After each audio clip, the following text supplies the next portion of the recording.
Gorihat Crossing is usually one of the most crowded places in Kolkata, the capital of the West Bengal state. Here, at least 1 in 4 people taking a test is positive. Despite all of this, there is no lockdown. The situation is very critical. Most of the people need serious medical attention. They need beds which are not available, which are like black marketing is happening on hospital beds. So we are trying as much we can with the resources we have.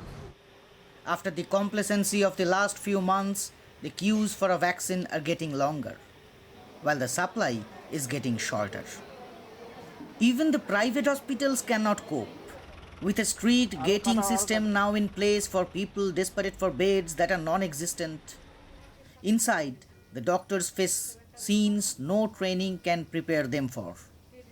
It's totally out of control. The number of cases have really gone up in the last 2 to 3 weeks. The entire system is inundated with patients. Our critical care units are running up to 100% capacity. We are getting incessant phone calls from people whom we know, the next of kin of patients who have been admitted earlier under us, desperately and frantically asking for beds. This state is infamous now, after political leaders from different parties, including Prime Minister Narendra Modi, held huge election rallies here despite the COVID risk. A few weeks later, the state has recorded a 9-fold rise in the positive cases, the highest spike in India. This is akin to killing people. It is killing people when we know that a pandemic is going on and 15,000, 30,000 people are gathering every single day in different parts of Kolkata, in different parts of West Bengal. You travel around the town and you will see people who have lost their near and dear ones in the past 2-3 weeks, or have someone very close to them struggling with the viral infection. I have lost my close friend who was perfectly all right one moment and then succumbed to COVID in a matter of 4 days. But the grief that we have is punctuated by distress calls from people in desperate needs of oxygen cylinders, hospital beds, and lifesaver injections. The situation is grim and the people are panic stricken. And now we are in the middle of a long voting period, with another round of voting due tomorrow. While politicians wait for the results, the people wait for more grim news of the death of another friend or relative.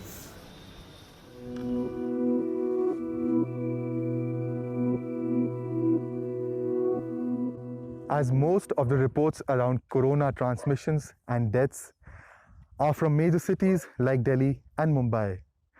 But what has been missing is how the virus is uncontrollably spreading throughout rural India, which is home to over 70% of India's population. The situation in India, especially rural India, is grim. Right now, I'm standing in Sigri village in the state of Uttarakhand. COVID has ravaged through the state. When you get out of big cities to rural India, there is no health infrastructure, which means people die endlessly and needlessly from COVID. Take this village where I am now. People here do not own cars, making it very difficult, if not impossible, to carry a sick person to a clinic. Now look at these heartbreaking images from Aligarh in UP, where an elderly man's body was trussed up in the back of a rickshaw for his final journey because his son couldn't get an ambulance. And in the hilly regions such as this, it becomes almost impossible to travel to the nearest city or town with people walking or making makeshift arrangements. People from rural areas of Uttarakhand who once lived in denial about the virus are now gearing up to get themselves vaccinated and are even using masks even in their villages.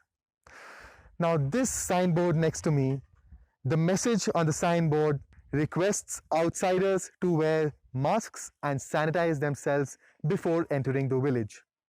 the sense of denial is gone.